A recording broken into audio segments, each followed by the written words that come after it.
Welcome to Inland Empire Alive, bringing you issues, events, and perspectives from throughout San Bernardino and Riverside counties.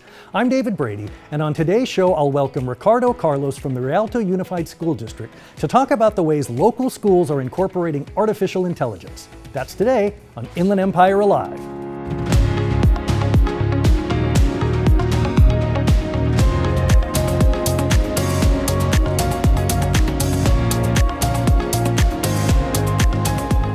Well, the phrase that we're hearing more and more these days is artificial intelligence. And here to tell about how it's being adopted in California schools is Ricardo Carlos from the Rialto Unified School District. Welcome to the program. Glad to be here.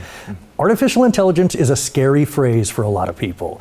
Talk to me about how it's being incorporated in schools. I would imagine just hearing that phrase probably alarms some people. Oh, definitely. It is definitely an area of uncertainty around California and a lot of schools. In the Rialto Unified School District, we are taking that uncertainty, but we are not discounting that there is benefit to implementing it and to researching it and to really knowing how it can benefit our students and our families. And so in Rialto Unified School District, we go slow to go fast. So we began a committee, and that committee is comprised of students, staff from all around the district, so we hear the different voices that contribute to the conversation. And so when we realize that artificial intelligence is more than just ChatGPT, we're talking about Siri, we're talking about Alexa, we're talking about Spotify recommendations. So there's so many components that create artificial intelligence. We are here to demystify, well, what is artificial intelligence? If we realize that it's more than just ChatGPT, that it's baked into so many technology pieces that we use, then we can really start to realize, well, what are the benefits? Where can we apply it to students and to our faculty and staff? Well, I think it's important to note that this isn't just coming from Rialto, this is coming down from the state of California. There was a 2024 mandate from the California Department of Education requiring public schools to incorporate AI literacy across all grade levels. What does AI literacy look like? What does that phrase mean? So AI literacy is this. It's talking about it. It's realizing that that there is benefits and that there also are dangers. You know, there are so many things with images that are fooling people all around. Deep fakes. Deep fakes and the like. And so realizing what are the dangers, but also realizing what are the benefits. It's really a culture shift. You know, we know that it's here to stay. Whether you like it or not, we know that it's going to be implemented in some way.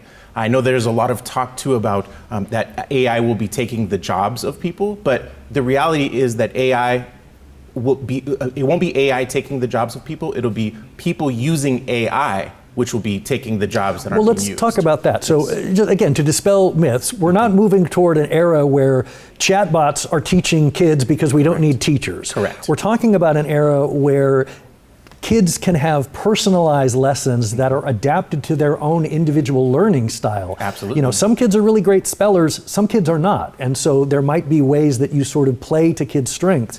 It's about teacher efficiency, you know, automating tasks that are very repetitive. Mm-hmm. Can you tell me a little bit about some of the ways that people are not aware of that you're incorporating it? Again, the professional development, support for creativity. Absolutely. We know that teaching and learning happens at all hours. Yet we're in school, you know, maybe 5, 6, 7 hours out of the day. So that learning, when you're at home, can be supplemented by AI, by tools. I use it constantly with my daughters. And again, it's not taking away, but it helps me help them.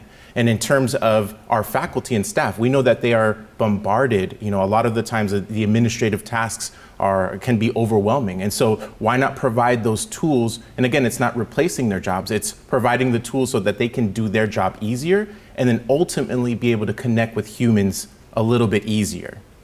How do you manage the potential anxiety of staff who are like, oh, this is yet another scary technology that I have to learn. And, you know, I had to learn, you know, computers, and I had to learn databases, and I had to learn email, and now I have to learn, you know, Parent Square and Canvas and, you know, all these apps. Oh, definitely.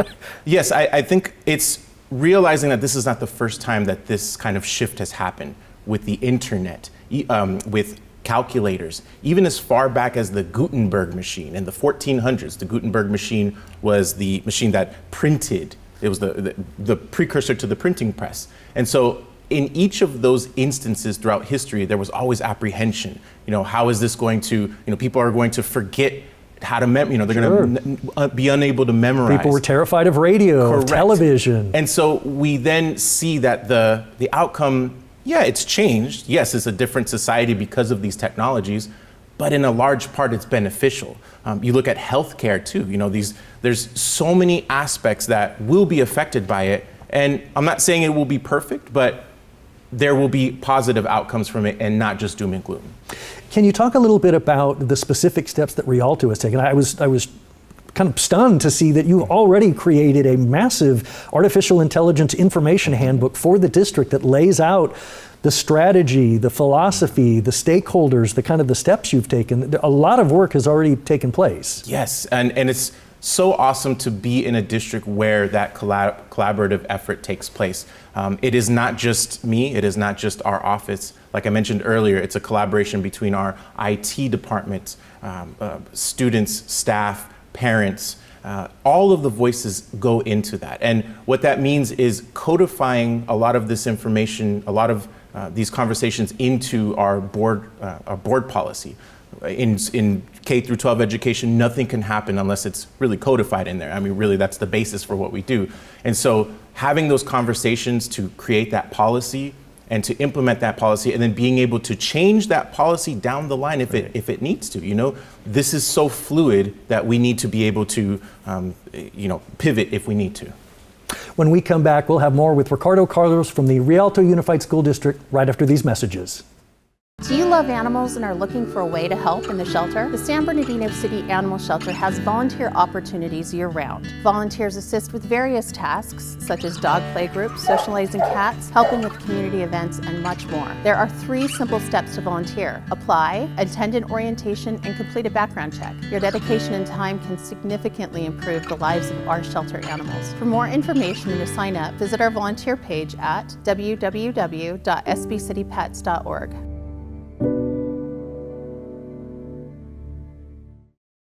Well, I'm talking artificial intelligence with Ricardo Carlos from the Rialto Unified School District.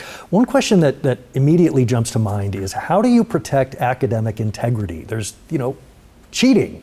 It seems like artificial intelligence could be such a precursor to cheating and shortcuts. How do you protect against that? How do you know when people are cutting corners? Well, part of that is that digital literacy piece. It's making sure that our staff knows, what is cheating, right? And then also realizing that it may be impossible, and I hate to use that word, but it may be impossible to fully protect against, if somebody is using ChatGPT or some kind of large language model.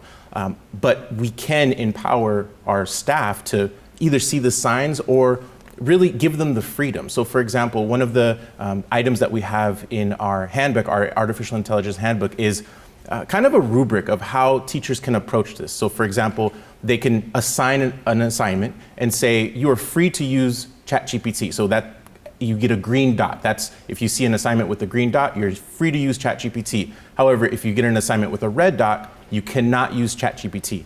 If, for example, you're using ChatGPT, you must cite it. So again, it's incorporating it into, So you're thinking about the different ways it might be used. Expecting that it may be used and not running away from it and not shunning it, but really just incorporating it and understanding that it is here to stay. So those are some tools that we have in there. What about some of those disciplines that are almost purely creative?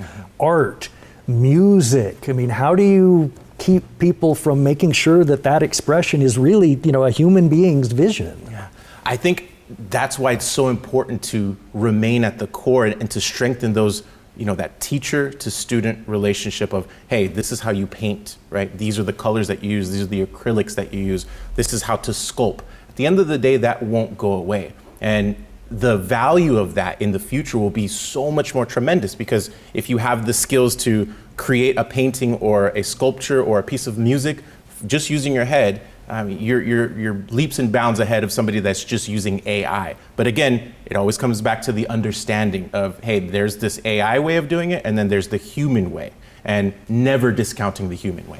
Is it fair to say that teachers' job is to instill values? that it's not just showing them how to cite AI, but it's also teaching them what's right and wrong. Correct. Like yeah. what is a fair use, and what is a use that we just can't allow? Is it fair to say that teachers have a key role to play in sending students out into the world knowing, this needs to reflect my capabilities and my abilities? It's an excellent point.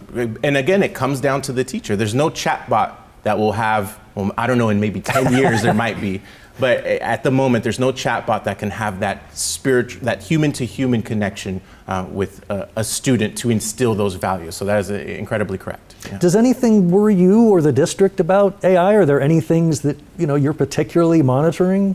Yeah, I mean, again, worry is, we try to remove that word and we just investigate. We research, and so that way we're ahead of it. But yes, as the technology continues to grow from the deep fakes and from the academic integrity that could be missing if you're using that, that could go away. But again, it's all about the preparation. Prior proper preparation prevents poor performance. And so that is what we're doing on a macro scale when it comes to AI, and very fortunate to be in a district where we're taking it head first. Yeah. What are some of the concerns that maybe parents have expressed where, the kids are coming home knowing how all this works and knowing the chatbots, and I don't know, and I don't know how to monitor it. I don't know where to go to check to see what they're using. What are their anxieties? Yeah, their anxieties are similar, but it's also teaching them. So what's unique about our district is we're doing outreach to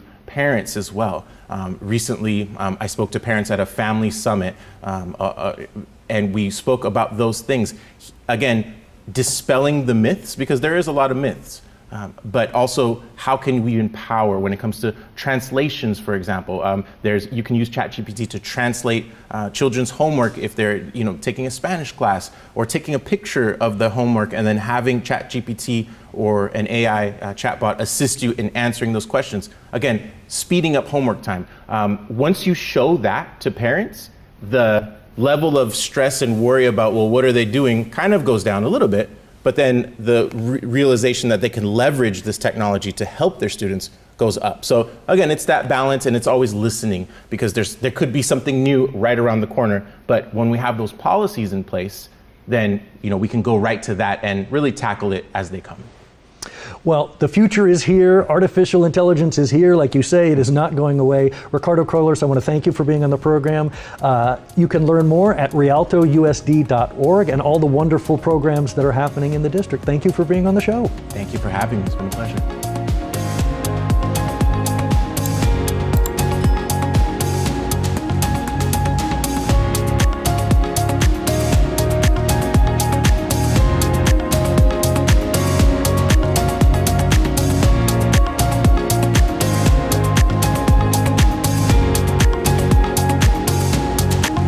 Visit iealive.com.